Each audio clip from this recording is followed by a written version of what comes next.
The winners culture, yeah. We winners culture. So said and done.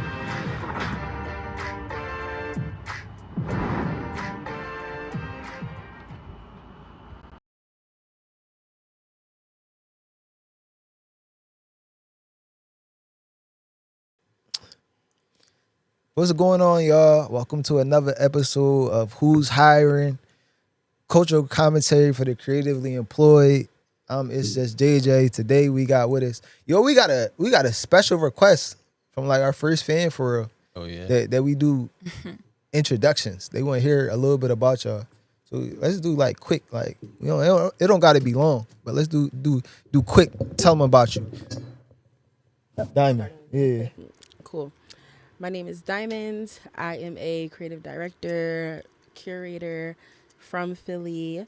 I have my own creative agency called First Sunday, Morgan State grad, all the good things. That's a little bit about me. I'm Imani. I am not from Philly, actually. The only one up here that's not from Philly. I'm from Queens, Queens, New York. And I'm an educator. I'm a project manager. I do grant writing. I do operational strategy for the Winners Culture. So I'm like a little bit of a do-it-all, a little bit here and there type of person. But that's me. Period. Fire. Riz, capital R, lowercase I, capital Z. Hip hop artist, professional, educator, icon by 25, entrepreneur, founder. So I do a lot of things in the city. I like to be creative. I like to, give some knowledge and really like to give back. All about community and just paying attention to systems. So, and I'm about to be a grad school graduate. So, Oh, that's heavy. Yeah, that's what I like to hear. Y'all love giving me the hardest job. Like, I got filed school. I'm Jay, owner of Prolific Studios, Prolific Media, and King Cloud Media. I do all this cool camera stuff. I do all the technical stuff. I kind of do it all. So just tap in if you need help. And I'm JJ. I'm the founder of the Winners Culture platform and production programming.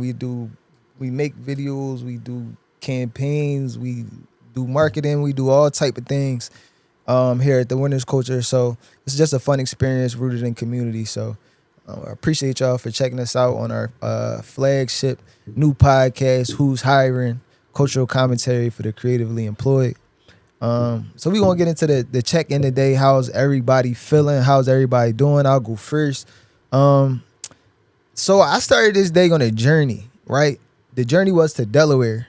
The reason why we was going in Delaware is because Jay computer crashed, and Jay has a very... Why not just say production? Why not just say production? Because that's what happened. We're being honest with the audience. The computer crashed. That sent me to Delaware. You got a very important computer. You see what I'm saying? So that need to get replaced ASAP.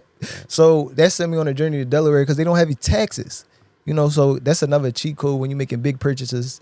Go get it from Delaware. Save yourself, a couple $100s. Early morning journey to Delaware, and it was beautiful actually. Like the sun was shining.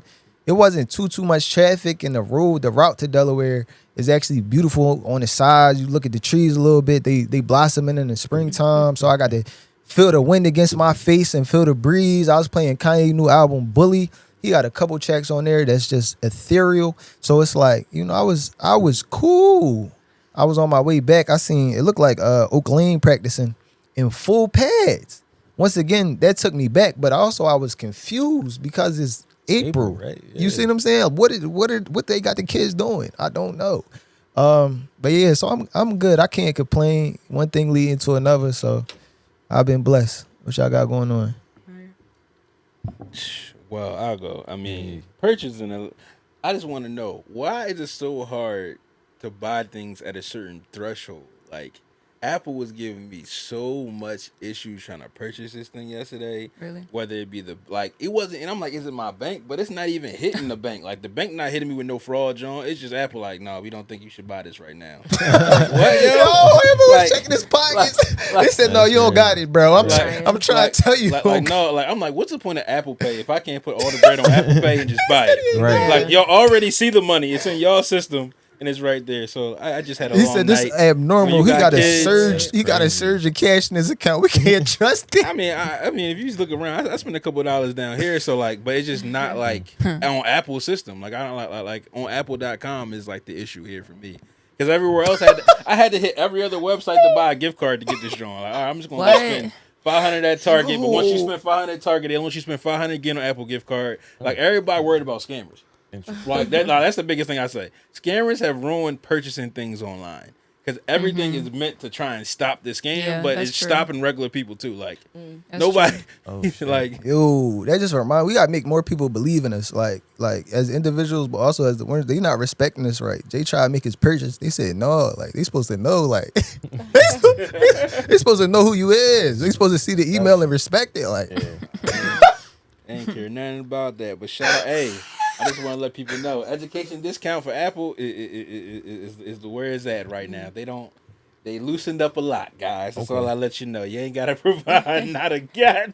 Need that He promo trying to code. get flagged. They just about to not approve you. Now you giving up the sauce. You Yeah, crazy. that's why I'm giving the sauce. You had me have a long night, nigga. Right. You know what I'm saying? Why you have a long day? Go ahead. Education, guys. Just pick somebody else to pick it up. I'm about to say, get those college emails out. Oh, I ain't. Yeah. Purchase something, then And they done loosened up a lot. Yeah, because the parameters too. Like if you look at it, it says anybody homeschooling somebody, anybody doing this, anybody teaching this. Like the parameters so wide, so As they it's hard should. to check up We on. need But if you inclusivity go- in But if you go to 2026. pick it up, they're gonna be like, "Well, where are your credentials?" At? Possibly, it's an option that the Apple employee got. Like I thought they was about to. I'm on the They phone with ID him. checking I'm on the like phone with that? him as he go in. I'm thinking they about to run down on JJ. I'm like, he like, They didn't yeah, give me what's no your hassle. name? I could have stole it for Yeah, real. that's what I did. Boom. Yeah. pro tip. What's going on with y'all though? Man? Everyone else, how it is, and the Right. birthday Yeah, people. check it. I know, yeah, y'all no, I was too. gonna let my Why nigga do I first. gotta They do this just every laugh. episode? Her birthday was Yo, first. yo, You know, like, both they of- just I don't gotta- care who yeah. birthday was They first. just Both over of there y'all, amused like they watching the show. Like both of them like, They just be yeah, chilling. man. they were Just chilling. You know what it is. Aries real low. just look right now. We Like don't look at gotta their say face much. right now. Meanwhile, the biggest Aries I know, my little sister in Africa having her big one. Like It's she don't tough. play about her birthday. My little sister Same. never played about it. Right. So she in Africa having a ball. But what's up, guys? Paris folk music done dropped. Monty done had bar outs. I done sent my girl. She had a ball. What's going on? Let's talk about it. No, I'm coming off a great birthday week. It's not over. I'm celebrating right now at this very moment. Period. Right, she don't want to be here at all. No. Like, she fighting it bad. We acting like we forced her. Like we had to kidnap her to get here. I told you, like man. There's a rooftop pool with my name on it. Oh yeah. I- feel you. And the weather. Okay. And the weather, it's hey 80 guys, well, degrees. this is It's like who's it's breaking hiring. out today. Right. No, but I had a great birthday. It was really nice, like having people come out and celebrate me. That was my first time bringing people together like that for my birthday. Really, since I've been in Philly, is like inviting all the people I know from all my different pockets and areas to one place and seeing everyone. Like I knew in my heart of hearts people would get along, which is why it's something I wanted to do for a minute. Right. But like seeing it come to life and people genuinely building relationships and just it was easy. It was low effort, but it was so fun and so fulfilling. And then yesterday I checked into the W because that's where I'm staying this weekend. And I had heard word that like on your birthday, they might try and upgrade you. So I made sure to mention to him, it's my birthday. He was like, oh, let's check for an upgrade. He was like, oh, we can put you in the room, a suite on the 46th floor. The only like problem is that it's going to be a king bed. It's me and my cousin, but we're like, that's fine. We'll share a bed. Yeah. And it's going to have a roll-in shower. So like, if you're okay with that, we're like, cool, we okay with that. So we go upstairs to the 46th floor. Mind you, this is now 2 floors from the top, meaning that like you're damn near in the penthouse suite. Damn. The suite is huge. The suite is enormous. Like their words do not like That's crazy. Do it justice. the words do not do it justice. There's 2 patios with like crazy skyline views of the city from the living room. Like all the mirrors, all the windows are like floor to ceiling. You're looking like dead out, like at the top of like the Philadelphia skyline. Like you're eye to eye with the top of the skyline. That's fire. There's 2 living room setups. There's a kitchen and a bar area. The bathroom is huge. There's a big round tub in the middle. Like it's just like So a vibe. cute. Right. And I paid like $300 for this trip. Literally. Oh, So Money about to take the Oh, camera. yeah. She No, about the to, W is she, nice. she yeah. about to have to though. make it Right. some content. All that sound like a fire spot. Set little No, setup. we got gotta put the city we gotta put backdrop. the videos that she took into this video so people can see what she talking about. I need Yeah, to it's know what crazy. a rolling We shower promoting the is. W What for is free. that? it's for people that use That's it. wheelchairs. So it's like a really huge shower, but they got the overhead ring thing on the side, and then they got a little area on the side where you can like take the shower. They said- head. Yeah, but it's Okay, huge. okay, It's just okay. it's just That's huge. crazy. They said overhead shower is not for black people. I had an amazing overhead shower this morning because I cut my hair. Amazing. Oh my God. Girl. Because you could never do that before. Like you got to put the shower Right. cap on. You got to be half in, half out. I had an Right. amazing shower this morning. So that's That's how I fire. feel. I love that. That's the hotel showers, man. Where is that? Hooking it up. different.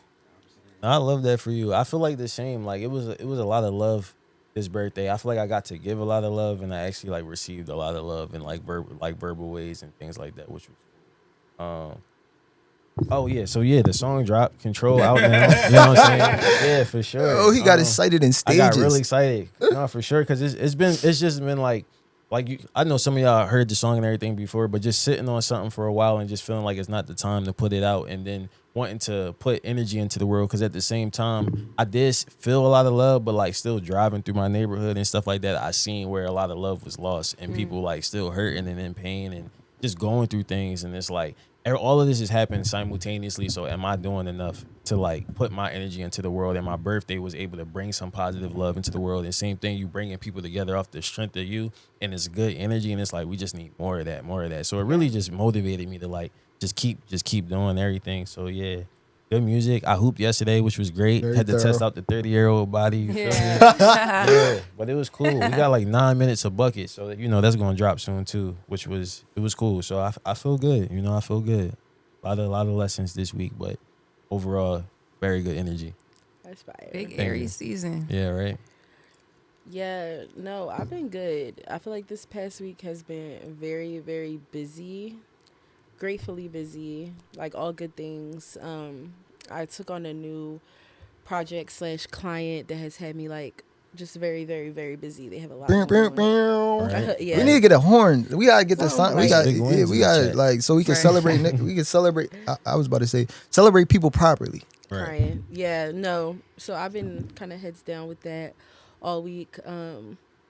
My nephew was born on the 26th. So Oh my that's fire. gosh. Yeah.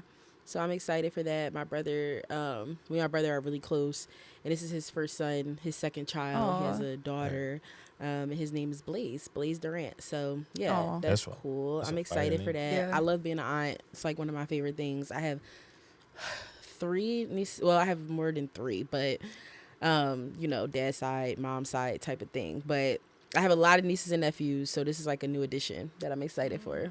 Right. Blaze Durant sound like a celebrity name. Like he's gonna be famous. I somehow. know. Like I was like, my is brothers, fire. they tend to have like very unique names for their kids. Like all my nieces and nephews have unique names. Like my niece's name Sayara with a C. Sayara. Yeah, I like and that. then my nephew's name is Zane with an X. Okay. X at the beginning. Yeah, Yeah. like Zane, and it X-A-N-E? starts with an X. And then my Fire. niece is a black girl named Bella.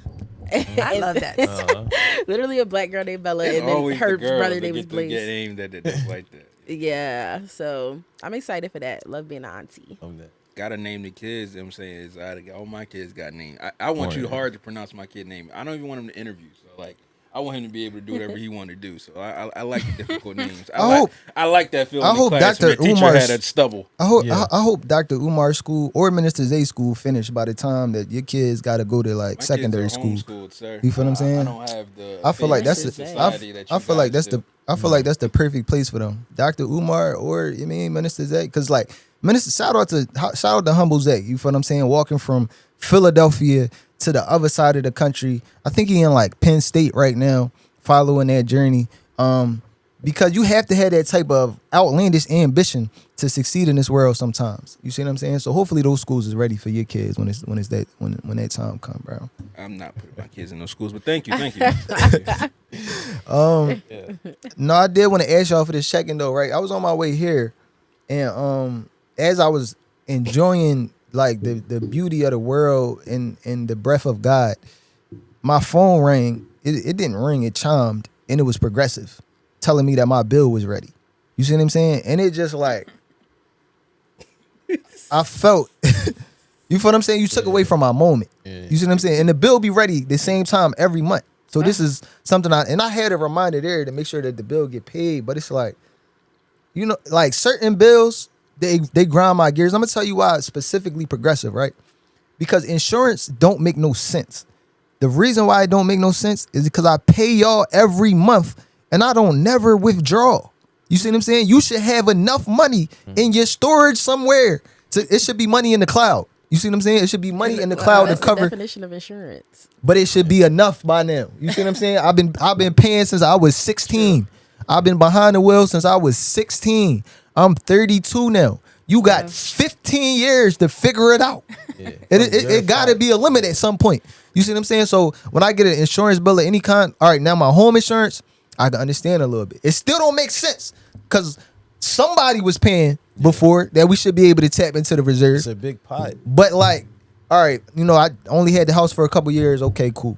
But like the car, I put enough in there to pay for 4 cars. You see what I'm saying? Y'all paying for cars off my money. I don't. So what's some of y'all least favorite bills? I feel you with the insurance. Like, I mean, I feel like I understand what you're saying because it's like if nothing happens, then why am I paying? But it's like a big pot. So like you kind of paying for somebody else's accident if that happens. For But then sure, at I the paid same for a time, lot of people Yeah, accidents. you That's what I'm probably definitely did. You know what I'm saying? And it's like that should be my reserve. A lot of whether it's- bonuses it belong too. to the Like, community. like, Yeah, paid for a that lot of people too. bonuses too. That Like too. you- a couple Actually people's free. salaries. It like, don't even work free. that way to me because like Yeah. with insurance, once you get the accident, they just raising your bill to cover it. Exactly. So it's not even like the pool is helping. I It's still you gotta no. pay a deductible. Yeah. Like You got what enough you from mean? you? I pay a The deductible. deductible is Yeah. the What worst is scam at Right. for sure. I did look up a few times though, like a little something happened, and then my joint went lower. So like because of the loyalty, and I'm with Progressive right now. Ironically, I went back to them, but I had to switch. They be scamming, bro. I be Especially when switching you got every like additional year rate. for Yeah, every sometimes year or you two got- to get the gotta lower move. number. That's why you they gotta they number support just the scammers. keep climbing. As long as you don't, if you turn a blind eye, that number gonna rise. Oh, for sure. You see what gotta I'm saying? support the scammers, man. In the same industry, people are having it their way. If you want to find out, get Patreon. I'll tell you how. But people having their way in that industry a little bit. I done seen some people get out of some crazy things. Yeah. Ew. So I believe it. Hey. Insurance is crazy. Hey, insurance is crazy. The person, hey, bills. You want to talk about a bill? A car note, boy, Yeah, that bill bro. is one of the most annoying bills ever because of interest versus principal. Yeah. Yo, Facts. and then the people on the phone know it, so that whenever you be like, "Yo, I'm paying down my interest," huh? You paying down your no, I'm sorry, we broke up. I used that payment towards your the same payments that we like to do. That's gonna keep you paying us for 100 years. Right. Yeah. That's how they feel. Yeah, that's definitely a scam. Another scam, it just feel a little scammy to me. So the bill is rent. It just hurts my soul that just to lay my head down in a place, I have to cough up some huge percentage of the paycheck that I earned every single month. It just feels outrageous, especially because nothing even come included in that. I gotta pay for the water, for the electric, for the gas, for everything that makes the Right? place What you mean nothing come included? habitable. Like what you mean? Right. Yo, What my you mean mom- nothing is included? When my mom first lived by herself, this is in like the 80s, right? She lived in a 1-bedroom apartment that had all of the utilities included. And I feel like she said that she was paying like $300. Yeah. Facts. $300 a month and all the utilities that's included. And you're not paying for no Wi-Fi back then because that wasn't a thing in the same way. So it's just like, that grinds my gears. But the scammy part is they have companies now that'll allow you to pay your rent in 2 separate payments, right? And is it convenient? Is it helpful? Yes. Do I pay for it? Yes. But it's an actual service that they charge you a $15 a month service fee, and then you can pay your rent through them. They'll pay all of it up It's front. like flex. Right. Or It's something. called Yeah, Flex. Yeah. But it just feels like And I you didn't are even know taking you had to pay for advantage.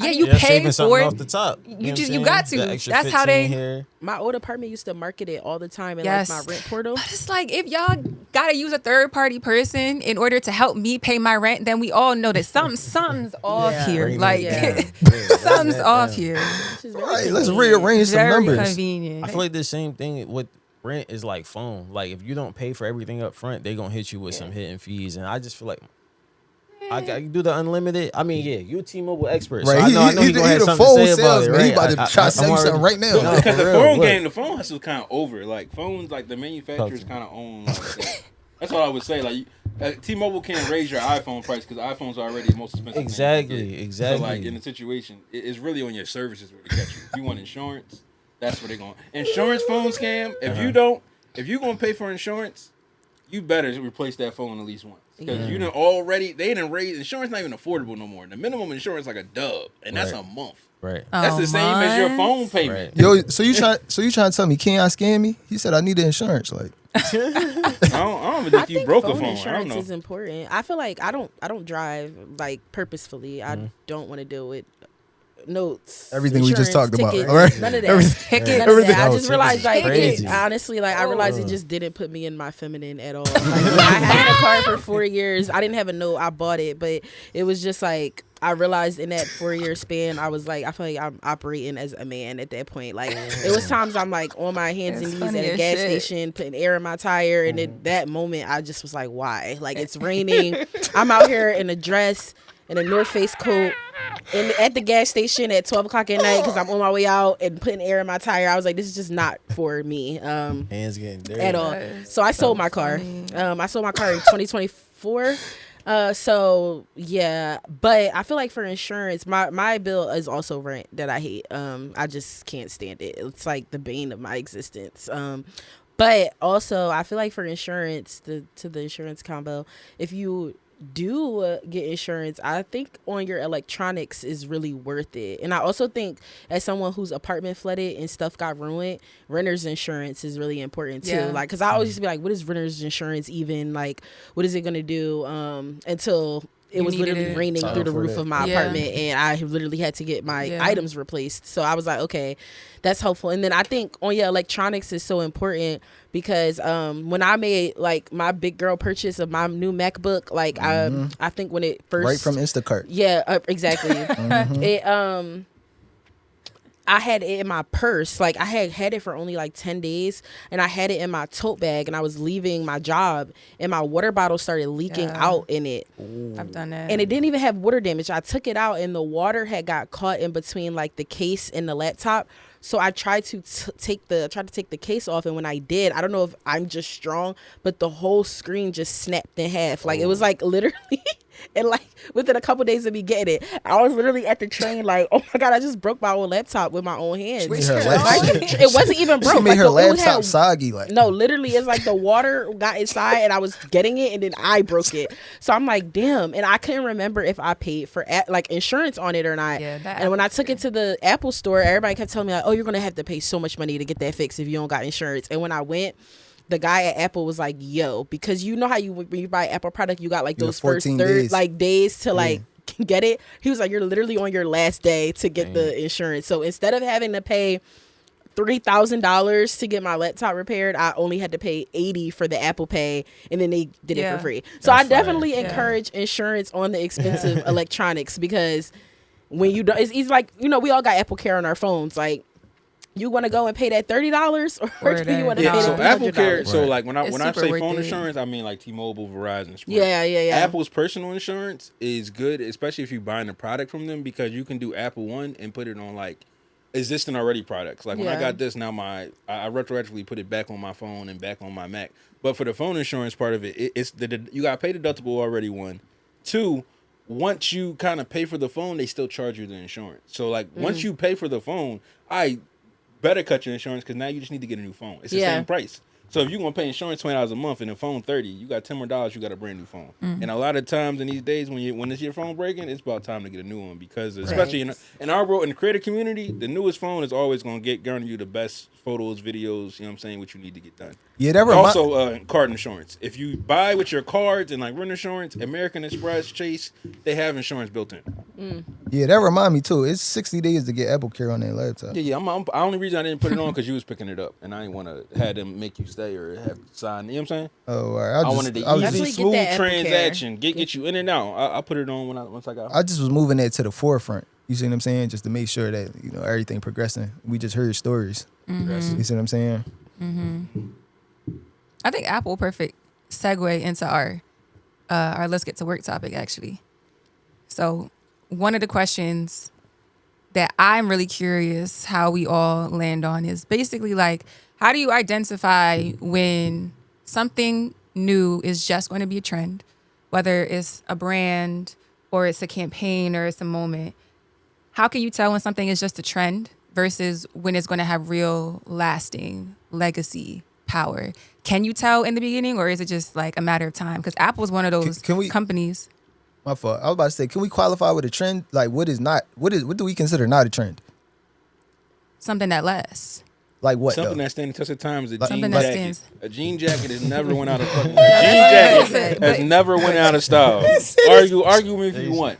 Yeah. People, It's a right? I do got a jean jacket with me today. Soon as the fall start, them jean jackets pop. Soon as the spring start, them jean jackets pop because you never know what it's going to be like when you change. And now they have multiple styles back when they was doing the Joe Button cutoff sleeves and the Ed Hardy ones, and then we had the bedazzled ones, and then we had the leather ones, but they've never went away. So I feel away about leather jackets too. So is iPhone considered a trend though? No. No. No, think that's thorough. No. Apple since they came out with their first like personal, you can get your own personal product. It's been the top of the game. Yeah, Like, Apple I think is the since example of a iPod. legacy. All right, Like, is Air Force Ones a trend? No, no. legacy. Legacy. That's stable. Legacy. Okay, that's what about Tums? Is Tums a trend? Legacy. I Legacy. think those are things Tim- people are gonna wear like timelessly. That's like, timeless. Yeah. If you know somebody was wearing something when we Trends were is them younger, they're old still man wearing New it now. Balances. It's not a trend. A trend is a You think so? couple months of something. So yeah, but I think to your question, Imani, I feel like it's just what you said. Like I don't think you really can tell in the beginning, or sometimes you can. Sometimes things happen. It's like that whole industry plant conversation. Sometimes when things happen so quick. And it almost feels like it's overnight and it's so widespread. I think naturally you can kind of almost tell it's going to be a trend essentially, because I think things that are long lasting sometimes have a slower burn in the beginning, if that makes sense.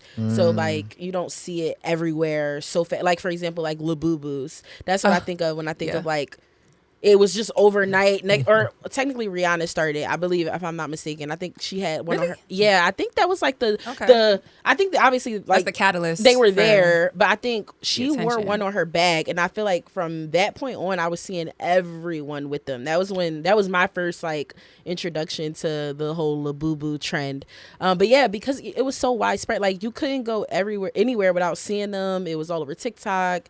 People were running to Chinatown to get them out the store. So yeah, I think when I see stuff like that, I'm like, oh, this is just gonna be a trend. Like people are just jumping on it right now because it's popular. But I think time tells like what's really gonna stay around. Is athleisure a trend or is it a legacy now? Because I don't know. We at the cusp. I think it's always been in for me. You see what I'm saying? Right. Because I was an athlete, so I don't know what everybody else was wearing. I say I trend. just know what my folks was wearing, and that's what we was always wearing. No, you see what I'm not saying? in that No, way. He's bro, saying yeah. athleisure as like how the kids wear now. Like trend, kids for and sure. girls, Trend they is a wear trend that for as a sure. It's a form trend of for dressing sure. up. Like like that, like tights yeah. for them now is Yeah, okay, everything. okay. Tights, that's Like for sure. athletic sure. tights and a tight top, or if you a boy, you got the Lululemon little keychain. You in I feel like Yo. that carried I over think from that's the a- Nike Yep. Techs. Yeah. Like once we moved past Nike Techs, then you got to athleisure to me. Like Nike Techs was the last holdover of like with some of the we grew up with JJ got on right now, which is more like Nike,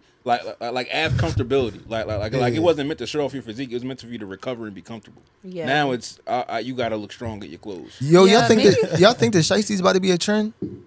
Like it's about to die out. No, You think, Shiesties or you a think they here to legacy. stay? They here to stay. Yeah, I think You Shiesties think might stay a little What? bit. That Just boy, 'cause, like, that they boy ain't just gr- caught a new case. Yeah, I don't the, think so. the numbers about to I go don't up. think the think we're shiesty gonna be based wearing- on poo though.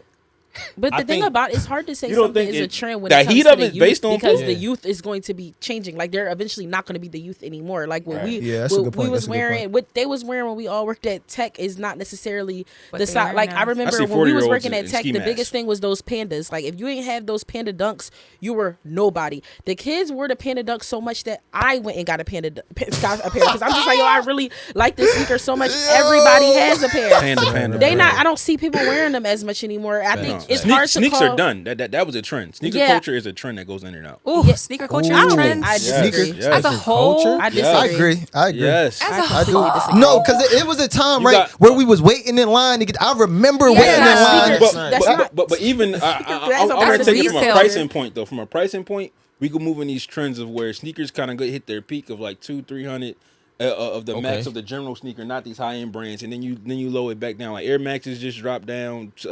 Nike's about to. I mean, all the things that you like right now about to fall out of price, and then maybe something else will take over, and then like you'll have a area where you get back to Converse, Vans, where we in the cheap footwear. Then like it's an ongoing trend. I feel like in that. This the reason why I feel like that a little bit though, because before when sneaker culture was at its height, you couldn't go to no Foot Locker nowhere and get no decent sneak, nowhere. That's unless reselling culture, unless you was waiting in the line in the morning and checking on the line and whatever like that, you wasn't getting no good sneak. Right now, if I go in the store right now, I can find a 4, a 5, a 6, a 7 in multiple colorways. I was in the store the other day and seen the Panda Dunks and seen 4 other colorways. You would have and they marked down the prices down. They was selling them for $250 now they $120. So like I'm saying a situation like so you're saying Jordans? No, I'm saying all of them across the board. New Balance. There was a time when it was a time when the Air Force Ones you couldn't get them in the store. But there are other sneaker brands that are on the come up right now, like Puma and Reebok. Like all these ones that like weren't cool for a very long time are like experimenting with this more like avant-garde sneaker footwear right now. That's making them way cooler. So like sneaker culture as a whole is too big for me to say that sneaker culture is a trend, but it even feels weird or wrong to say that Jordans were a trend just because like maybe that's just the nostalgia of the era that we grew up in, that there is like a strong level of like cultural sentimentality attached to the brand to say that it's just a trend. Like it feels like a legacy, but it is not as popular as it was. But sneaker culture is like that's a legacy. It's had waves of not popular. Like even when Jordans dropped, you couldn't like at that time period from the 90s on when you hit 2000s.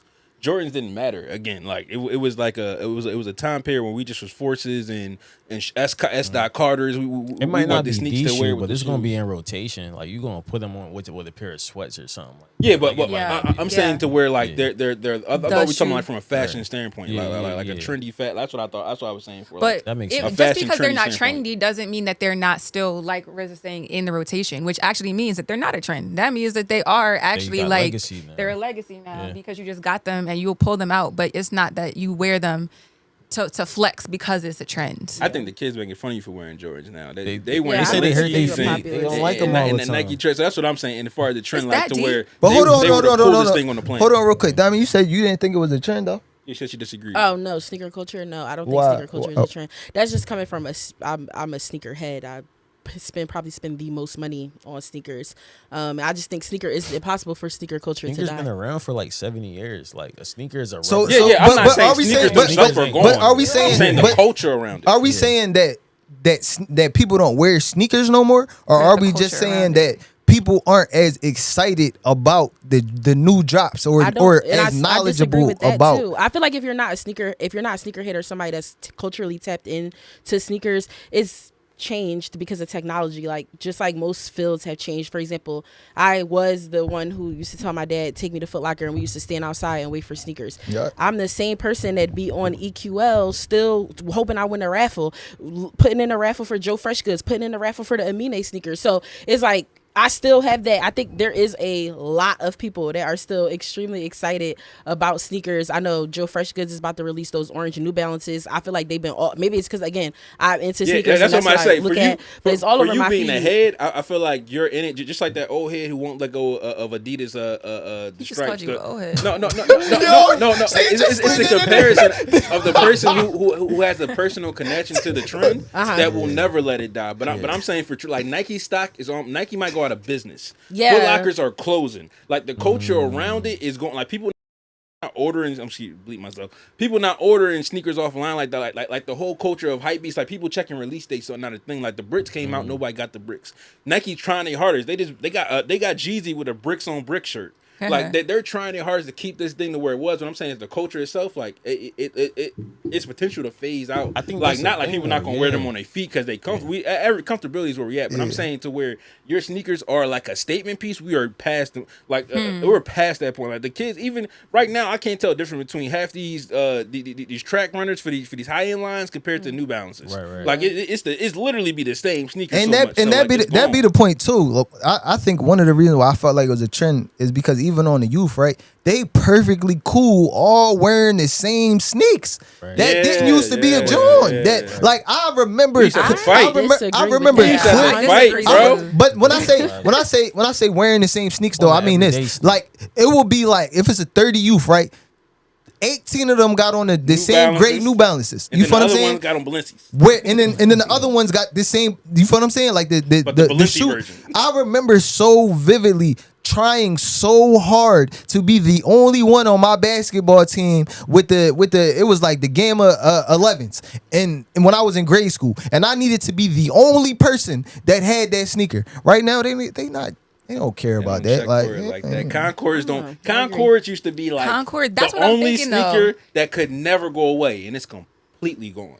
Like if you put on a Concord now, these kids looking like, cuz, like why you got on patent leather? But I think like, it's a difference between what the kids think and then what you the- trying to wear what the- Pradas That's what because they wearing Pradas is before, back. too. You I trying to feel wear like- Pradas? Nah. These look like Pradas. Yeah, Like I feel like it's a like difference them. between what the kids think and because like personally for me, I have like a pair of threes, right, that I like love and like if I put them on, I don't give a damn what a 12th grader or an 11th grader or an 8th grader said about my College sneakers. student. I care about what Right. my people who I sneakers game that I respect. Like first of all, I don't even give a damn about what you say if I don't even care about what you're putting on your feet. So niggas that I know who love sneakers, if they like, oh yeah, those are hard. Like I.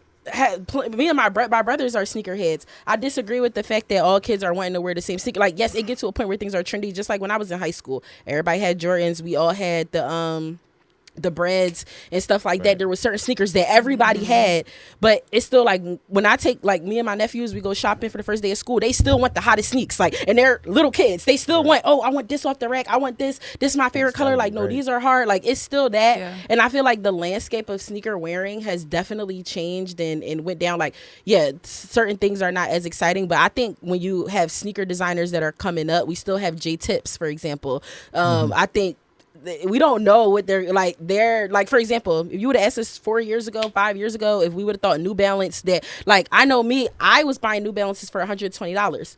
Joe in Freshgoods is third my grade. favorite sneaker designer. The best pair of $270 New now. Balances he got are $270. $1,000 on broken my size that Kendrick was wearing, the blue ones, the Keisha Yeah. Blues. If I had $1,000 to spend on sneakers, which I have before, my silver Bottega sneakers were Pop it. $1,000. Pop Right. it. I would spend that money on those sneakers, and I wouldn't give a damn what anyone in high school thought about it. Like, I would be like, yeah, these sneakers cost me a rack. These are sneakers that you can't even get anywhere. So I think when I think about how New Balance has been able to open up the door for creators to collab on sneakers in a way that we've never seen before, because that wasn't the case. Even rappers and artists and stuff like that, back in the day, it used to be that athletes would collaborate and create their own sneaker. Now you have designers. Now you have women making their own sneakers. Nina Abney. You have like so many painters making their own. Like, shout out women having their own sneakers. yeah, Shout it's out like Angel that's Reese, Angel that's to Wilson. me. That to me is But fire. it sounds like you're talking about trendsetters. Like in professional opinion, it sounds like you're saying I'm more of a trendsetter, so nothing will affect me. And as far as trends, the youth kind of have a heavy. That's why I bring them into because they have a heavy control on what's popping and what's not.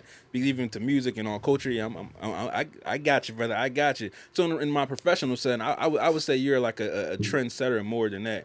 But like for us, like I feel like it's a good thing to be professional in these trendy conversations and making sure that you kind of keep your own self while you try and attach yourself to what's going on. But like for like our broader topic, how much of your authentic self goes into your work? How you present yourself professionally, and whether this changed based on your job type or position? Like how much of y'all do y'all changes depend on what y'all doing? Like do you give like professionalism on the set? Is it really you, or is it a altered version of Diamond that has to be this pristine version of you to get through to the client? Or when you got that 9-to-5 job, do you go in every day and put on that fake smile if it's customer service, or if you're in a cubicle, you gotta go be cordial with people you never speak to outside? Like, tell me about how y'all feel about that conflict between your real self and your professional self. I think so. So for me, like, I feel like a foundational piece to who I showed up as a professional happened when I was in college. When I was in college, I had a mentality. So the first high school I went to was Monsignor Bonner. When I went there, it was super white. It's super black now. They got a whole different thing going on, but it was super white. And so basically, I learned how to move and maneuver in that space as I think what people would call like what code as a code switcher, as a person that was adept at being able to be kind of two different people, a person at school and a person at home. A chameleon. And, yeah, chameleon. I got adept at that because I was also in like the honors classes. I was in spaces where people expected me to talk a certain way, look a certain way, boom, boom, boom. When I transferred from there because that wasn't for me. I transferred to West.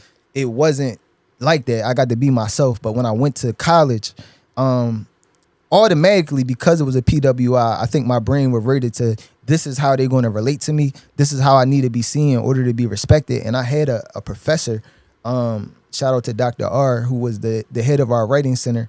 And I got recruited as a freshman to be in the writing center. And so I just gotta say that I'm the longest tenured member of the Bloomsburg Writing Center ever, and the first black person to present at the National Writing Conference. Talk your joke. So you even undercut it then. What did you do at that conference? What did you do for black people at that conference? yeah, so and my topic was on African American vernacular English, and the reason why that was my topic was because that professor Dr. R was like, you know, he basically called out my code switch. He like, I know you don't talk like this in real life. Like, he didn't even know how I talked in real life, which is crazy. He just like, I know you don't talk like this in real life. He like, I know you don't write like this if it was your voice. Your voice wouldn't sound like this. This voice sounds like a European man. But it's What was good. Dr. R's ethnicity? Dr. R is a white man. Okay. He just Bloomsburg yeah, University. he was just a regular white man. He was from North Dakota, like, or South Dakota, one of the Dakotas. And he had a crazy Dakota accent too. If you ever heard, I was mind blown. I was like, "Oh, you code switching too, for real, for real." Right. But he brought that out in me to say, like, a life changing moment for me was when he showed me all of the politicians that use African American vernacular English. He showed me politicians. He showed me brands. He showed me all of these instances where African American vernacular English was used to make people money and to relate to different people. He like, this is what they're doing with what you deem as worthless. You see what I'm saying? Yeah, And I was like, damn.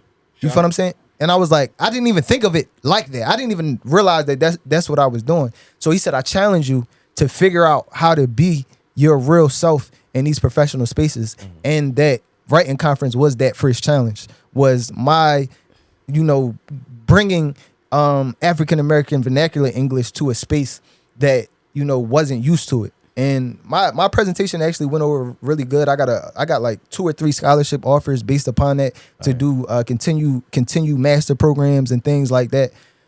He heavily the reason you got joined in the dictionary. Shout out to that man. You know what I'm saying? That's the groundwork. That's how you get there. No, like doing stuff like this in academic spaces is what gives us some legitimacy to say that I can talk how I talk. And also doing it, I feel like he knew what he was doing when he set me up to do that, because Freedom Writers moment. Yeah, because it gave me like this was crazy, but in a situation where my professor challenged me, it's like, I know English better than you do. You feel what I'm saying? And I got the credentials to prove it.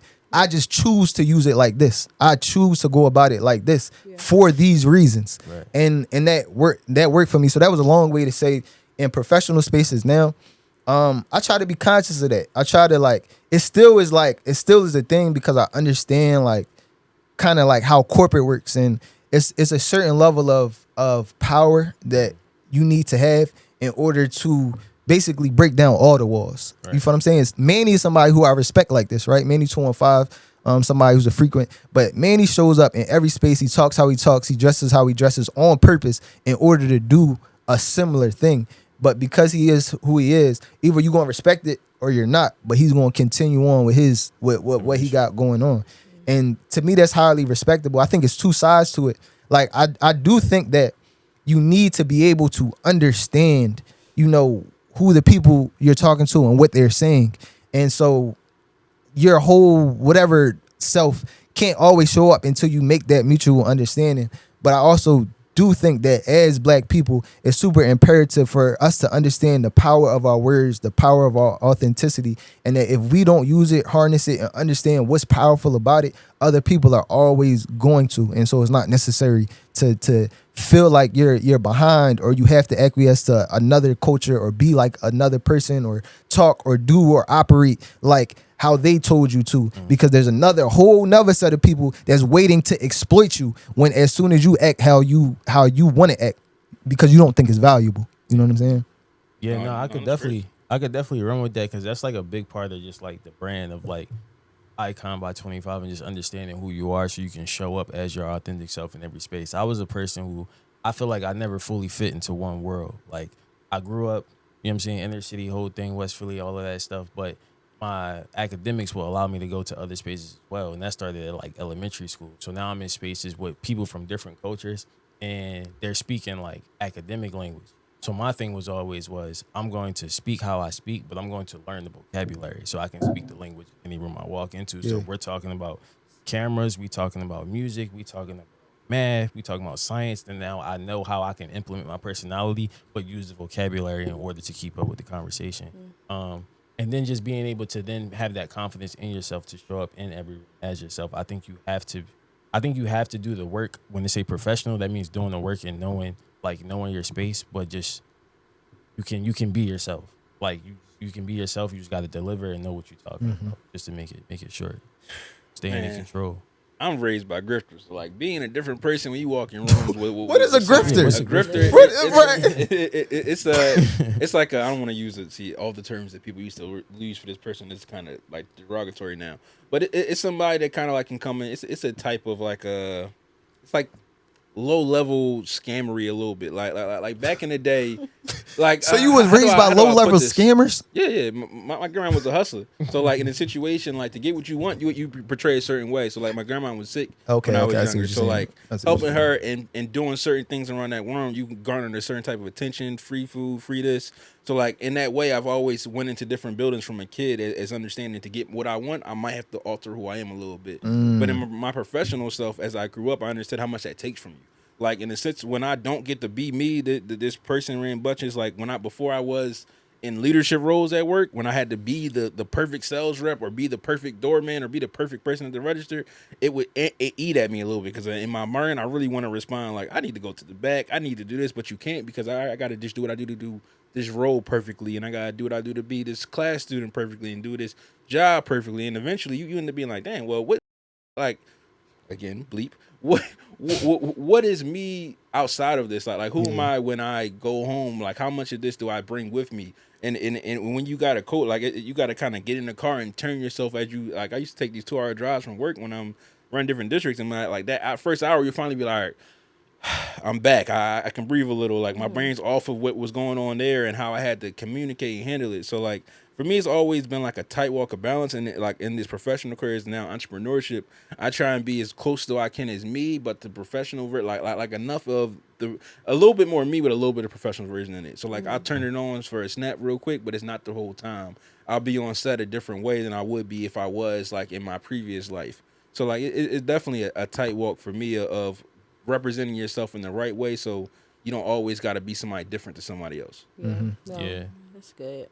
I definitely agree. I relate to that in terms of a little differently. Like I didn't grow up with any type of access or proximity to anything other than black people my entire life. Like I went to neighborhood middle schools. My middle school is 10 like not even 5 minutes from here, AB Day up the street. I went there all my life. And then I went to a black high school, a black neighborhood high school, and I graduated and went to a black college. So I had no interactions, like never worked with white people, never been around them, nothing.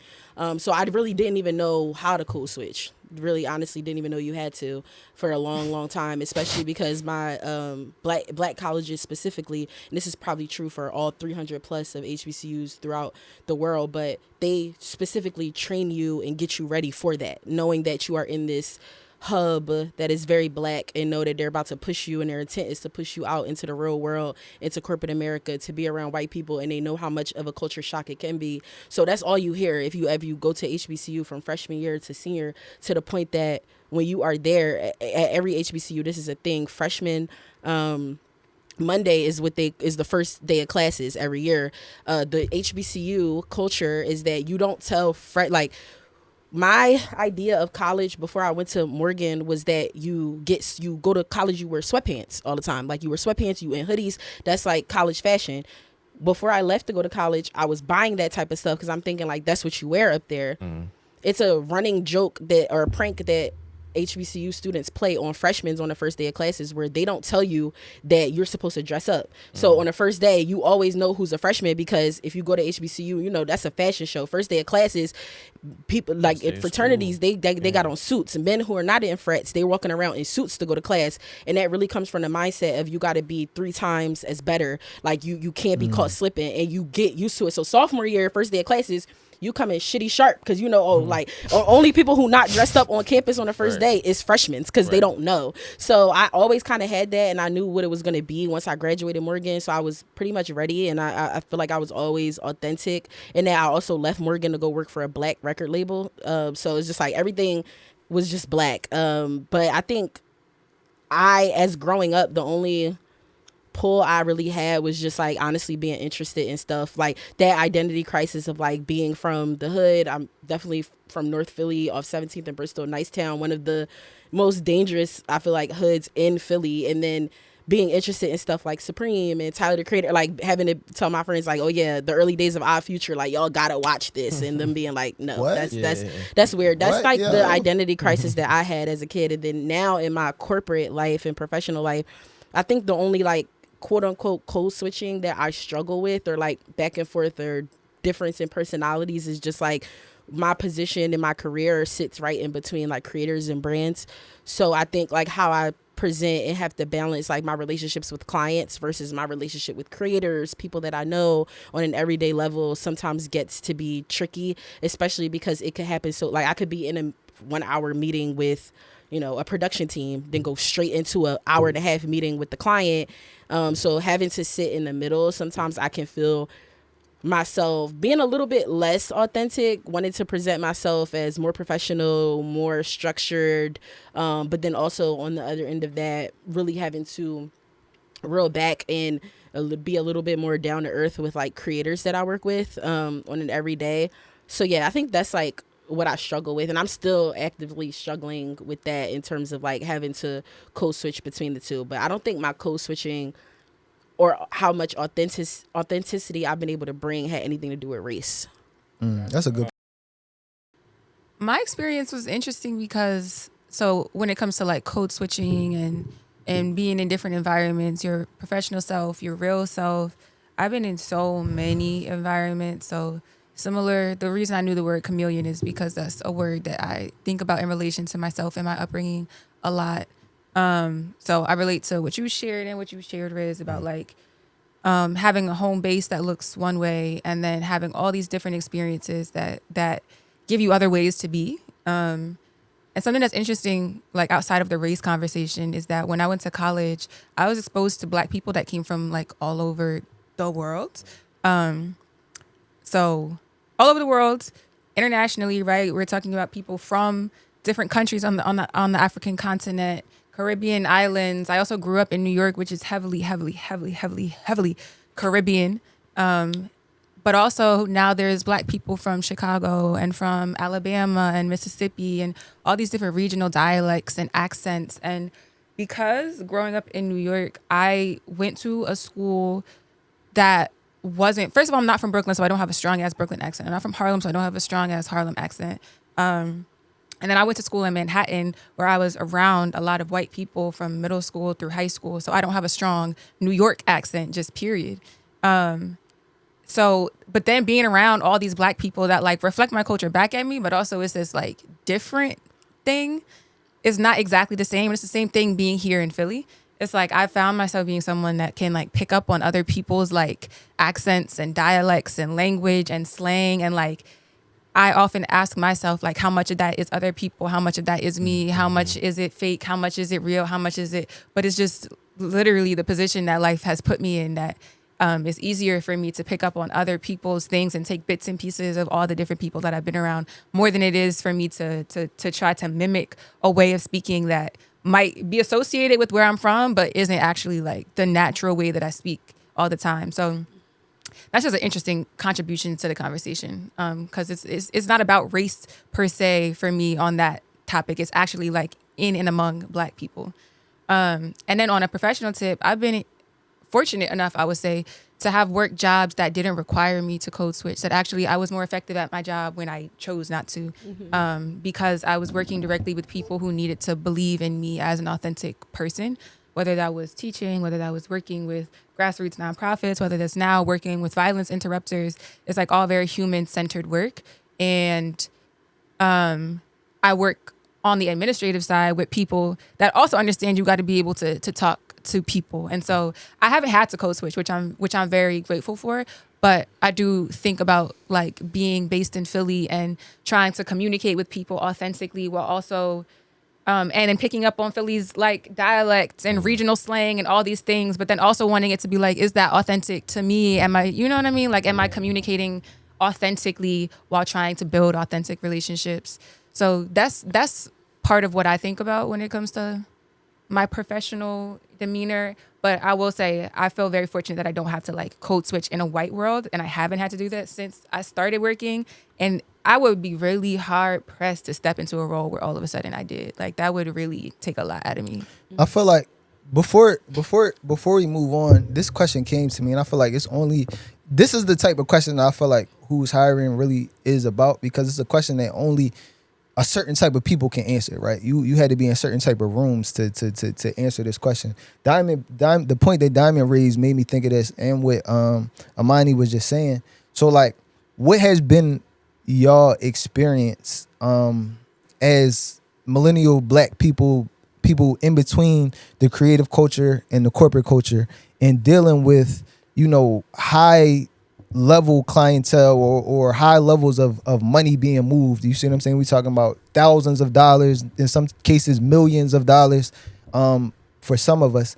Well, what has been your experience or internal feeling when you're in those meetings, in terms of what does the client respond to best, or what does the organization that you're working with or in dealings with respond to best? Have you felt like you've been deep in your cultural bag and felt like you didn't get the results that you might have gotten if you would have presented a certain way?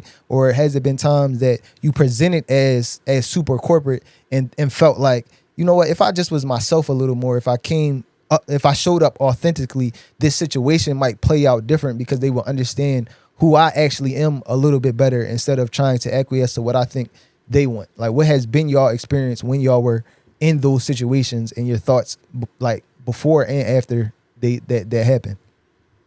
What's the situation again? The situation is like you in the corporate room, you in a room where either a deal is being made or it's a high stakes type situation, and there's another party. The other party, you get to choose how you present yourself, right? You get to choose whether you show up deep in your cultural bag or deep in your corporate tone or voice. Have you had feelings that made you feel like, man, I felt like I kind of overdid it on the corporate, or I overdid it on the cultural, or, you know, you didn't strike your balance the way you wanted, or you did? Or how has it felt? How have you seen people react in those situations?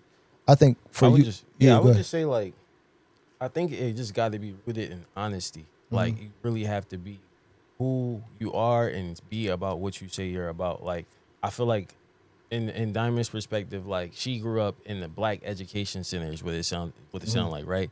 But you knew, like, y'all did what y'all had to do. So when you showed up in white spaces, you didn't have to think about code switching, because you still showed up in the ride. I think more like me, Amani, and JJ, like, we had the opportunity of being in different spaces. It exposed us to, like, oh, this is how they do things over here. This is how they do things over here. And, like, we downloaded that information. So then when we do show up to these meetings, it's like, I'm still being me, and I'm still very honest about it. But at the same time, I know what I'm going to deliver. I know what I'm talking about here. And, like, you kind of like the way I put my sauce on it, because y'all appreciate the culture. Y'all do benefit off the culture. Y'all use our culture all types of ways, shapes, and forms to sell any type of thing. So it being in front of you, I think sometimes it shocks them, though. I can see their reaction to it, like, oh, like, because sometimes I feel like people of different races, they'll say you're not like the other ones, or they'll say little things that's like, you're different. It's like, no, like, when I leave you, I'm going right back to the place that you think what it looks like. And I have to deal with those experiences and then talk to those people in a way that they still feel like I'm not code switching over there. And they're going to say, well, you use big words, or you use these type of, I speak a certain way, but it's like, this is who I have to become to be able to walk in all of these spaces. I'm trying to pull y'all over here, and I'm trying to get them to understand us down here. So do you think it has hurt or helped your ability to be effective? 100% helped.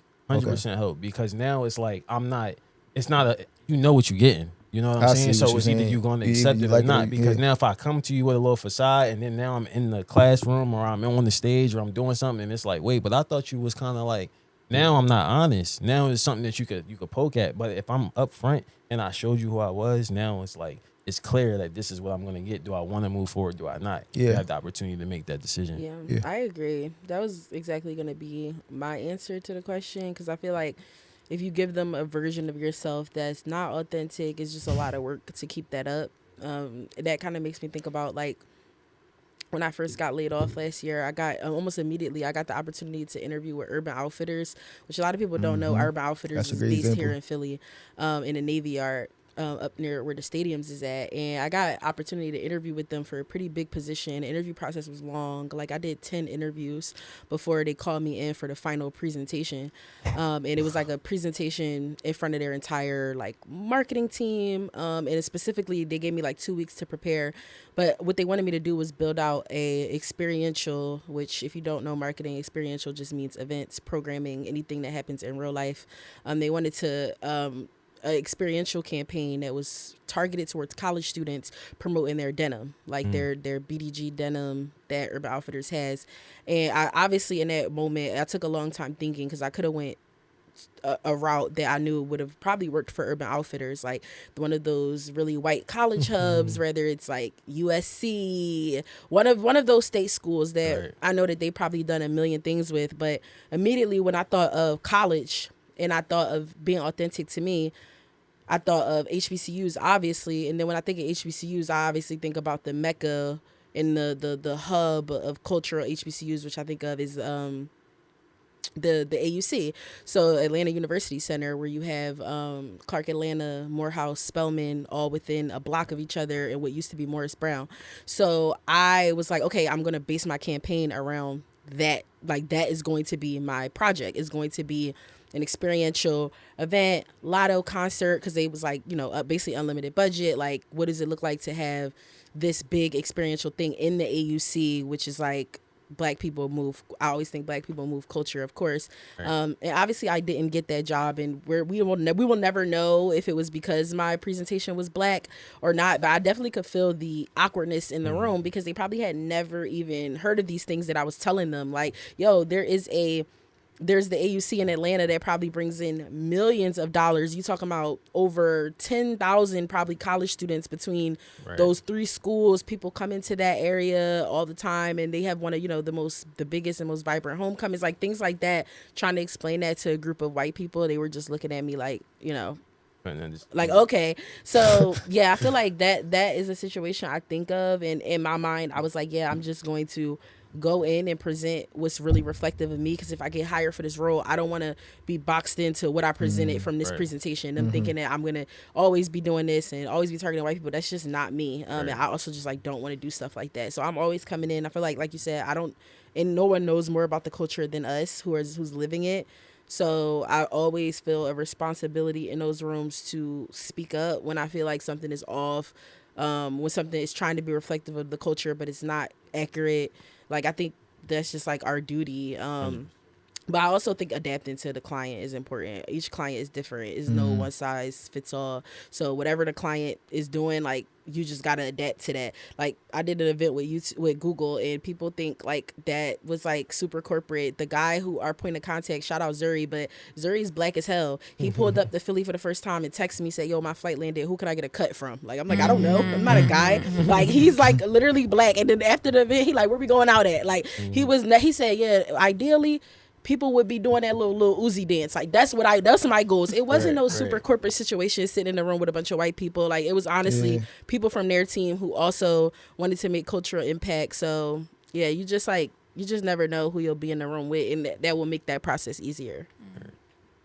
Hey, and they be code switching too. Like, being honest, white people, Facts. everybody get their code switch on. You hang out with them on a Saturday, or you just see them out on a Saturday. And you see them on Monday, two different That's really things. true. So everybody got to be honest. Yeah, that's what I found too. Like in the winners culture situation, we've definitely had the ability to be on the side of the table from like small things to very big things with people that have high, the mayor, all the way down to whoever. You feel what I'm saying? And when it comes to politics, they have a very curated way that they do things. You know what I'm saying? It's all a show a little bit, and it's very easy to fall into that, to say that like, you know, I'm going to answer or whatever the way that you want me to the way it seems like what y'all doing, I can do the same thing because I see what y'all doing.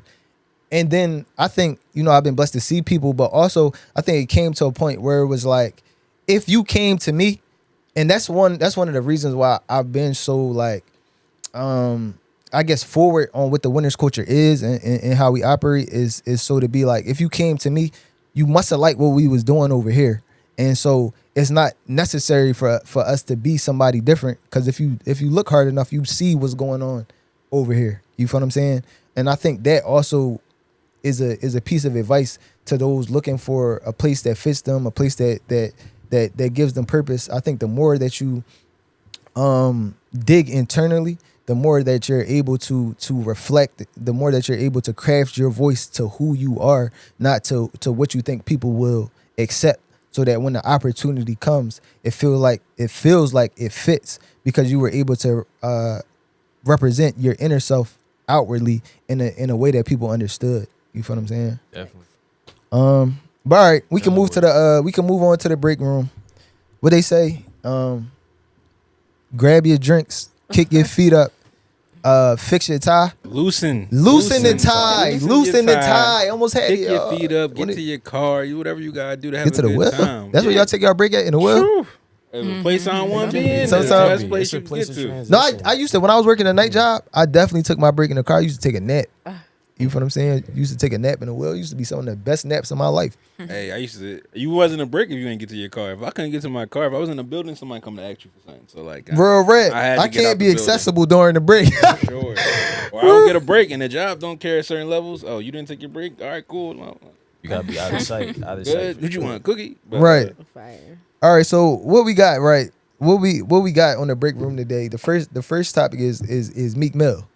And the reason why Meek Mill is the first topic is because Meek Mill trying to get his LinkedIn campaign going. You feel what I'm saying? We were just speaking on what it's like to present yourself, represent yourself in order to attract the people that you want to see.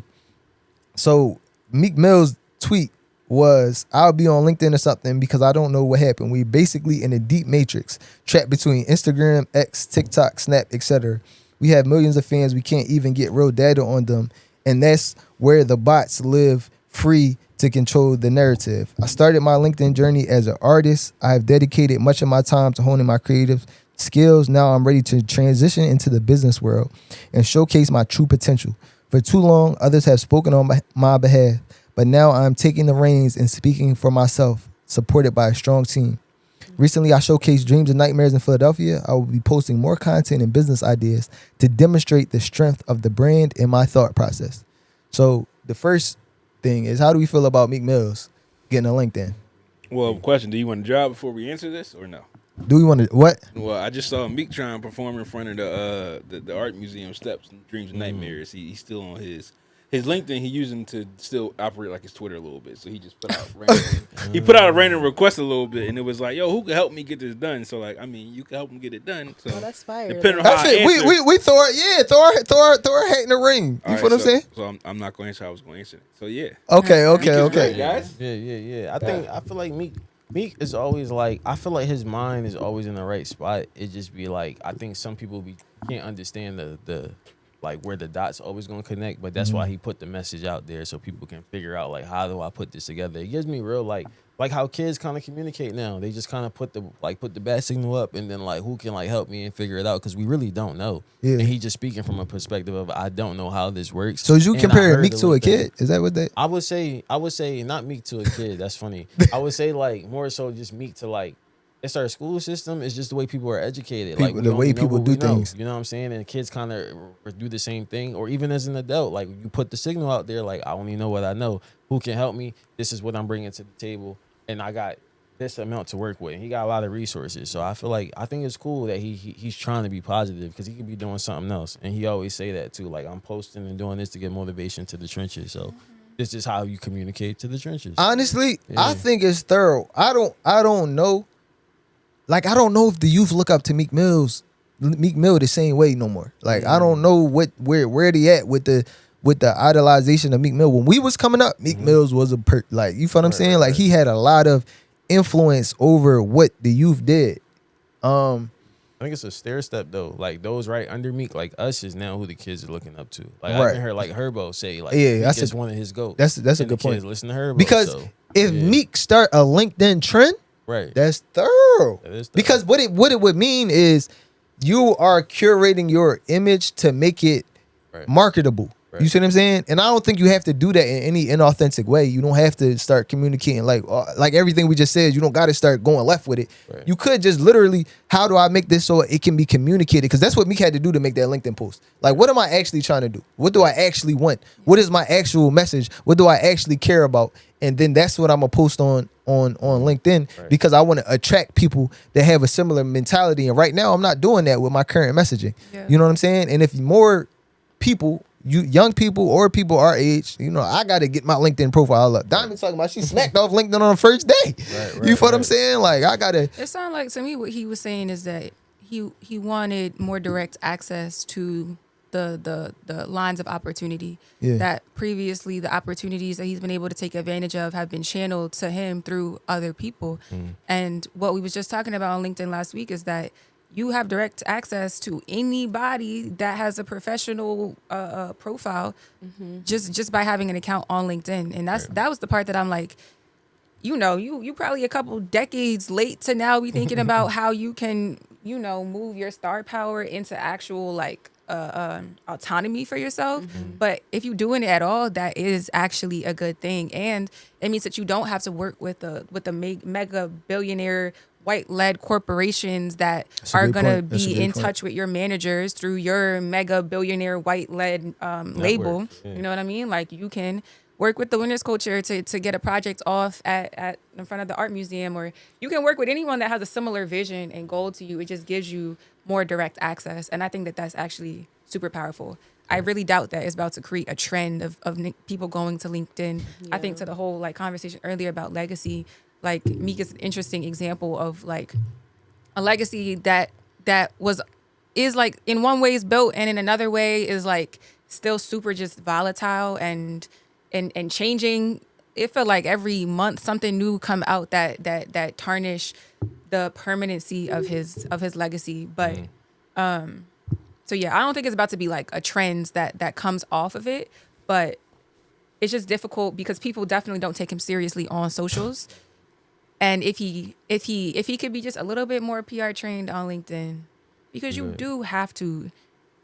You can't type a message to CEO, whatever company you're trying to get in contact with, the way he be typing on Instagram. So like you do have to, if it's code switching online, you will have to engage in that in order to get the type of conversations that you want or attention It's that a you want. 1000% Just no chance.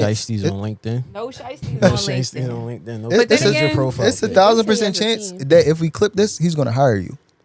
Like if you talk like this and we clip this, he gonna be like, "Oh yeah, like that's what we need."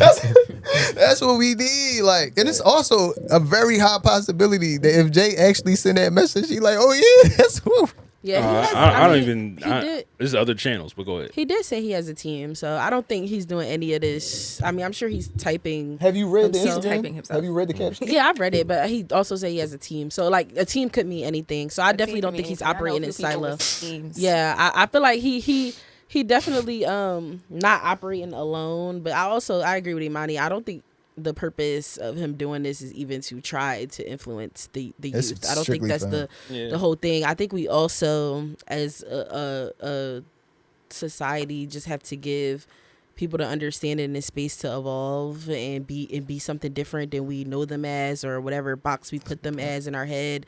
I don't think anybody like Jay-Z is necessarily wanting to really like care. Like I feel like Jay-Z is at a level, and I'm comparing because I'm thinking about the growth of it all, where it's like Jay-Z was heavy into the youth, but now like even what he raps about, you can hear has evolved. Like it's not drugs, it's not women, he's even in his later probably last verses he's rapping about business deals and investing in art and stuff like that. And I think that will just naturally happen to people.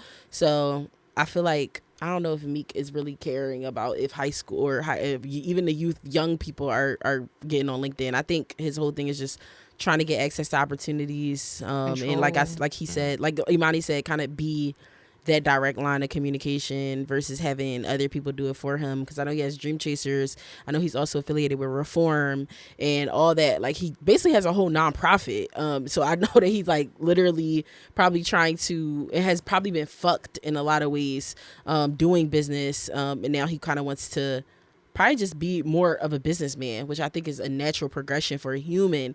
And I think we also have to allow that progression for celebrities as well. Like it's okay it's actually a good thing for these celebrities to evolve into businessmen. Yeah, no, the evolution of Meek is crazy, and him being able to showcase his evolution for us before our eyes is kind of why all people have jokes about it. But like, it's good to see. You get to see somebody go from wherever he started to whatever this LinkedIn journey ends with. And like, speaking of legacy and like evolving, do y'all think AI is evolving or devolving us? Because like, I just saw this crazy story about I don't even care about using these people's names because they don't get clout off of the situation. I use the young lady's name whose body and look was used. Tanita Elizabeth's body and face was used. Tatiana. Yeah. Tatiana, I'm sorry. You good? Tatiana. I got it. You know what I'm saying, shout out to the, you know what I'm saying, the girl. They hold me down. But Tatiana, your face and image was used by another creator to garner their own attention and new content for them to make them stand out. So in them doing that, they kind of believe that AI made on its own. That kind of gets to my point last time I talked about AI. Like, there's only a finite amount of stuff on the internet. So when you making AI to make the perfect black person, the perfect the perfect this, and the AI is just like, all right, well, we like her.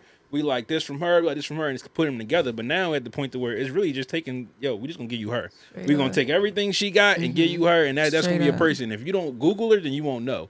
So like, I feel like it's more of a devolve of a society because, like, again, like I said, it's a finite amount of resources. So not everybody gonna like the same girl because that's what you asked for, whatever the prompt was, and whatever that gets you to. And when we're using AI to make people and characters and alter images, I feel like that's a step back in society when we were trying to create new images, like the advances in CGI and what we did and what we did with animation and just how things look. We pushed the boundaries, and now I feel like AI is putting us back into like a devolved state. But how about y'all? Yeah, I mean, AI is like a fancy recycling system, essentially, right? Like it repurposes what's already out there. And I think what you're saying is that eventually we're going to see all the different permutations of the same content enough times that we're like, all right, we're bored of this. Like, we need something actually new. And AI is not, at least to my understanding, that drone moves fast. It could already be at this point now. But like, to my understanding, doesn't create new content. What it does is repurpose what's already out there. And I think that's a really strong, actually, like, hopeful point for art in the age of AI, is that AI can't replace art, or it can't take over, or it can't replace all of human creation, because there will come a point where we're like, all right, we've seen this already. We've seen it, all the different possible ways you can spin it. Like that damn flyer trend that everyone is using, their businesses is generating the same damn flyer over and over again. At some point, we're going to be like, we have seen this before. Someone go draw something, show me something new. You know what I mean? And I agree. I think like people use AI for so much now, specifically even in the marketing world. I think before we started this, we were talking about like the idea of brands using models through AI. And I think, like, while it's like you can, but it's going to not be that good. Like, at least for me, I don't know if this is coming from a trained eye perspective. I immediately know when graphic design is AI. I immediately know this. I feel like my eye, because I've been in Illustrator, Photoshop, InDesign since I was in college. Like, that was one of my first courses. I know when graphic design is Canva. I know when it's so I definitely know when it's AI. Like, that is just easy for me to identify it. So I know I'm talking about graphic design art. That's the picture. That's what I'm specifically talking about. I'm talking about graphic design I'm art about right to now. say this joint Obviously, you're not gonna know like when. Like, it's a situation like that. Like, if you've never seen that picture before, you could think that that's the real person. But I'm specifically talking about marketing and branding art. Like, I think it is easy to tell when that type of stuff is AI because, like, to Imani's point, it's all duplicates of each other. It's not creating anything new, and it's not really being creative. It's just kind of doing like just recycling and repurposing. So specifically with graphic art, I think it's easier to tell. Obviously, when we're talking about human bodies and replacing faces, is going to be a little bit trickier. But now we're seeing that the people are saying it's me. Like, hey, yo, that's me. me. And That's the me. reason why it Yeah, looks That's real. me. this So is it's the like curse situation. Yeah, It's it's a not- real picture. Yeah. It wasn't it's Yeah. a real It's picture. just They take just face swap. But I don't like- also Yeah. don't believe her excuse of the creator's apology that this was something that AI generated. I don't. I You mean, feel she like they said picked it. that? She said in the Like that. apology that she had she has a content team, and I don't even think she actually specifically said that AI generated. Maybe she did. I don't know if she said AI generated itself or her content team generated Yeah, it. somewhere And when in you're talking between. about a content team generating it, that person, whoever's on her content team, could actually be following that Tatiana girl and have taken that photo and did that. So I don't even know if AI just went to her page and snatched that, because I believe, if I'm not mistaken, the Tatiana, the original creator, said that photo was taken in 2024, and so it was way down on her feed, deep in there.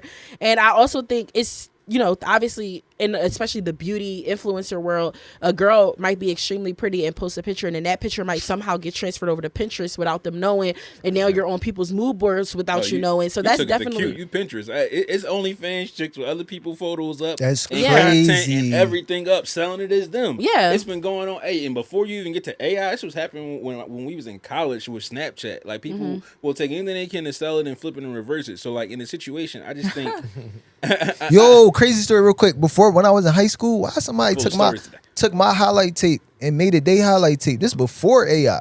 You feel what I'm saying? Like, so this been going on. Like, yeah, like the idea of catfishing and like pretending to be somebody, That's or not like new. burner pages, or like, I remember back in the day, I forgot the name of the platform, but there used to be this like, do y'all remember it's like Anonymous FM or something like that? Do y'all remember where people used to like where they used to Ask yeah, FM. Ask Yeah. FM, and people That's used to where go it in there got like, mad racist at. yeah, this Yeah. idea of people like doing stuff like that and like pretending to be other people or saying Yeah. stuff as other people is definitely not new. Yeah. But my fault. Go ahead, Jay. I know I cut you off and all that. no, I had a good tagline. You stepped on it, but it's cool. It's deeper than that. It's always deeper than that. But like, in the mix of all this content and content creators and how we speak about it, I think AI has an interesting conversation, especially when we introduce children into this mix of like where we're going in society. Is like, as a kid with like, my kid is a baby content creator influencer. He not putting himself on camera, but he's coding himself to make his own little scratch stories. Like, again, some of these things is just in you. Like, my kid, I'm in storytelling, my kid in the storytelling. But now it's tools like AI around to help. So it's a conflict of how you want to do it. And do I let my child be a content creator or do I not? It's back to that same thing of like putting you on the Gerber box when you're kids. That was a heavy influence, but like as somebody whose cousins and nephews was on that, once that was a heavy grind for them parents. They had to get you to the drone, take the picture right. You got to act right in a commercial. You got to do so much. So like exposing this media world to children. Then we get to hear about the horror story between Disney and Nickelodeon and all that. It's a heavy like switch, but also like it's ingrained in them. Like it's like we talk about like kids with the internet. Like, well, their heads always in their phone. Well, like it came when I got here. Yeah. So like you gotta use the tools and resources that's available when you get to the world. But it's like how much as parents or people who are mentors and teachers, how much do we hold back from the youth and letting them experience as young content creators, or do we even want them to be young content creators? My kid gonna have a house phone, so I don't. This a What you mean by a house phone? A landline? A landline. One landline in the house. Like No phone at all. No screen. not for. Grandma a buying little that mini. phone. I'm sorry to tell you. I'm Yeah. sorry to Right. tell you, I Mom. agree. I'm sorry to tell you, She gonna Mom. hide Grandma it. buying that phone. Ain't nobody buying nothing for my kid unless Yeah, I don't is think my mom would approved do by that. me. I personally agree. I agree with that. I don't want my kid really. I saw Lauren London speak at Revolt World, and she spoke with Earn Your Leisure, and they were asking her about how she raises her kids, like, and the fact that we, probably I thought you before said Lady London. You said Lauren London. Lauren London, Okay. yeah, but it literally, I probably Rest in before peace, this Annette. past year, we only had like one picture on the internet of her and Lil Wayne's son, and the guy from Earn Your Leisure was saying that, like, yo, like, you raise your kids, like this, and like, your kids are almost never on the internet, Same and thing she. for herself too. Yeah, Lil Wayne's son and Nipsey's son, like, very, they don't have Instagrams. You never see photos of them. Like, she's very protective over her kids, and she was saying like, that's intentional. And she said because she replaces the phone with other tools is the reason why Nipsey's son is interested in financial stuff, and he's a little kid. Like, he be telling her financial advice and like just interested in it and deep diving it. So I think you definitely have power. But when I think of AI and kids, they are that's what scares me the most about AI. Well, a lot of things scare me about AI, but outside of like the environmental issues and all of that, but like kids and older people, I think are so what is it, Susceptible. vulnerable. Yeah, Like yeah, they're for sure. vulnerable to this type of content. Like, and it just scares me because like it's getting to a point of AI where like obviously when AI first started and people started generating photos, you would be like, yo, this is AI. Like you could tell that stuff was AI, but now it's getting obviously to a point where we can't tell. Even us who grew up on media, who have been on MySpace and Facebook and Instagram and grew up with social media, even we are starting to not be able to tell some things that are social media, that are AI. And I think about like older people, like our generation, but the ones before us and then the ones after us. Like my mom was going on a cruise and she's like, she called me like, hey, I don't think I'm gonna go on this cruise no more. And I was like, why? And she's like, oh, did you see, this is when like I think this was last summer when that like what's the song Where Them Fans at? Yeah. It was On the like ground. that was like Yeah. it was really popular at the time. So my mom was like, someone sent me this video. They banned the song off the cruises because the black people were on the boat and they started flicking the fans and then they started fighting and they were stabbing each other with the fans. So she's telling me the fake. story and I said, Mom, what? It's She not was a real like, yeah, like story. people were stabbing each other with those fans and like she said, I don't even want to go on that cruise no more. And I'm like, I was like, send me the article because this didn't even sound right.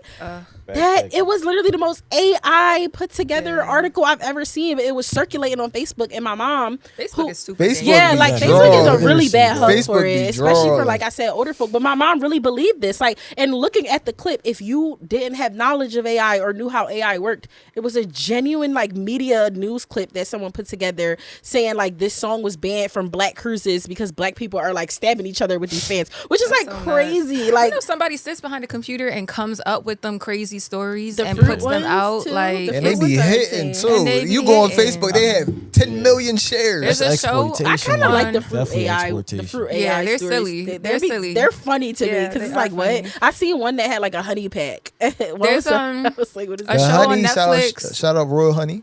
Shout out Royal Honey. What's the show called on? I think it was called Evil. And it's this show that is about these people that perform exorcisms and like get demons out of people. And you never really know whether the demons are real or are fake, and that's kind of like the question of the show because it's very realistic in one sense, but then the like fantasy part is that these demons and devils are like living amongst humankind in all these different ways and that they're possessing human beings. And a big part of like one of the themes is the internet and how the devil uses, or the devil literally uses, Satan uses the internet as a way to like spread like demonic messages around the world. And there's one part where the devil operates out a freaking office building, literally like a corporation, right? Where people sit in front of desks and, you know, he's literally running a business, and the business is to sell Americans, to sell the world, like no good messages, to sell Yeah. you evil messages. And a whole department is their clickbait department where people sit in front of computers and come up with crazy stories and then send them out or create those scams or whatever. And the whole thing is like, it's literally an operation that is being run by Satan to like spread these messages. And as funny as it is, it like someone literally is sitting behind a computer thinking about how do I spread chaos and confusion on the internet today? Yeah. And Yeah, it it's works. People, for sure. There's actual Satan. And, Yeah, I'm about to say no. It's literally the devil. I'm trying not to get in my bag here. This is a good one. She threw me a oop, but I can't. I can't take Fake it. blood. No, I go think ahead, bro. Yeah, Just go yeah. ahead. But Go like ahead. the Let it situation loose. of the creation of the devil. You bring up exactly your situation. There's corporations around the world who's been dedicated to doing what you're saying, but use the devil to hide it behind. Like, oh yeah, it's a dark, it's in the hell, it's this person. No, there's an actual human being. He was born like us, don't have no attachment to hell or heaven or the devil or God or nobody. He's evil. Human beings are evil. And now they use that word I heard a lot of conversation around the Bible, and I want to go into religion, but in a situation of like the alterations of of where you get through history.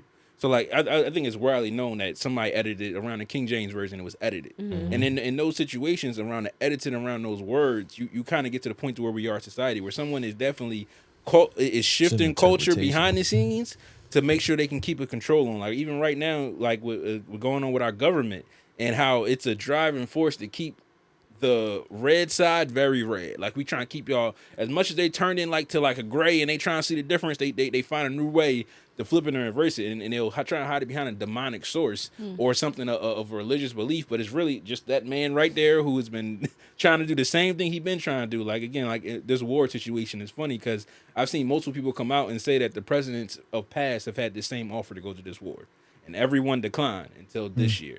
So like into who's president today, and it's about that demonic alignment that people try and say like is spiritual. I think it's more real. Like Yeah. it's human beings. Facts. It's the People evil in the with world that evil decided intentions to that do these that, things. So like that align. when Monty speaks about, oh yeah, it's the devil. No, you could put a name on it right now. It's Yeah.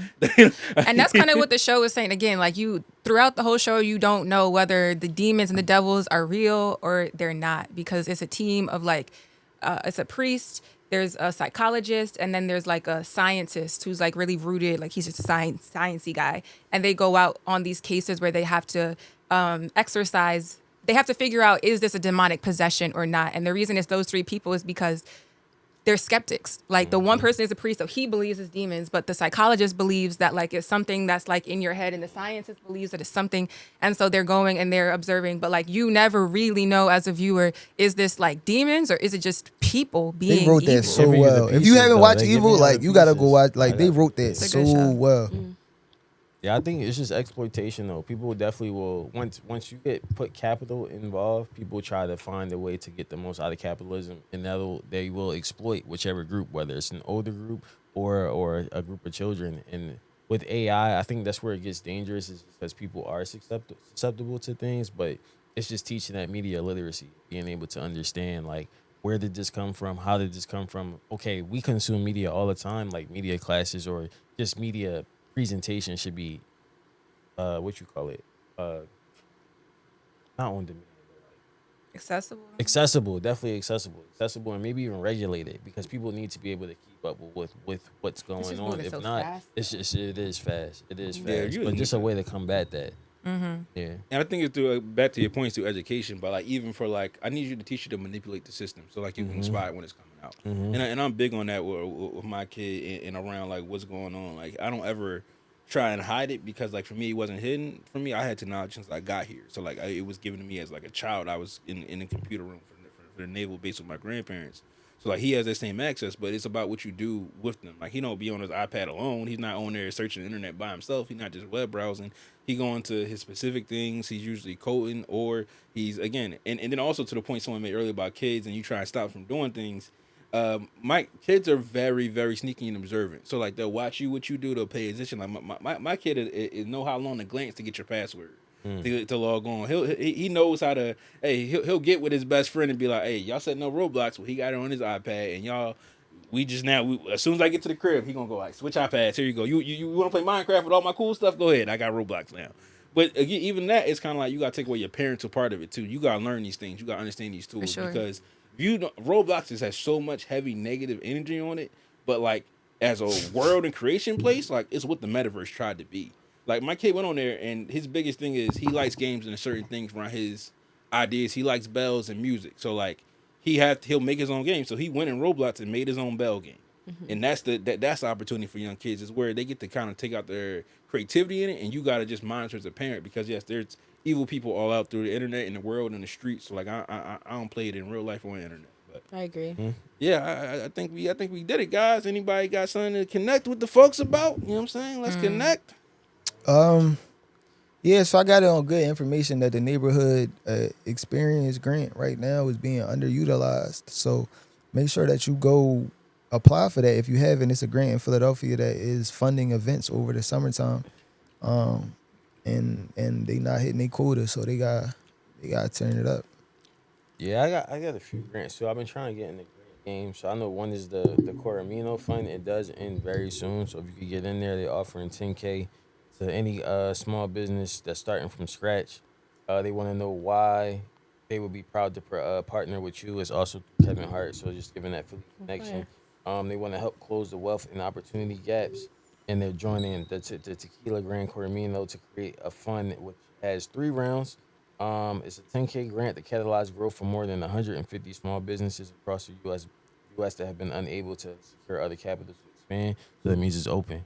Go get that one. And then Maker's Mindset grant is to fuel early stage women founders building ambitious, thoughtfully crafted consumer brands throughout the year. Maker's Mindset will award equity free capital to founders who are navigating the realities of growth and need meaningful support to reach their next milestone. 3 brands will each receive $10K as well. Grant to reinvest directly into their business. So if you're looking for some grants. Those are good ones. Small businesses out there. Shout out to the women. It be all these grants for the women. No, for sure. That's fire. Listen, you in any group, there's a grant out there for you. For sure. Hey, and if you want to know where to really get some information, stay tuned to the Winners Culture. You know what I'm saying? New information come on the page soon. Period. Multiple opportunities throughout the city. I'm saying we're helping you navigate them and understand them. Also, we'll have some new things from our own stuff and what we doing in the city. So, like, tap in, stay tuned. Get on the website, thewinnersculture.com. For sure. Yeah. Period. That's cool. Yeah. We out. Man, follow all the pages at the Winners Culture. You mean like, follow, subscribe. We appreciate y'all for rocking with us to this point. We're gonna keep it going. It's who's hiring. All right. The winners culture, yeah. We winners culture.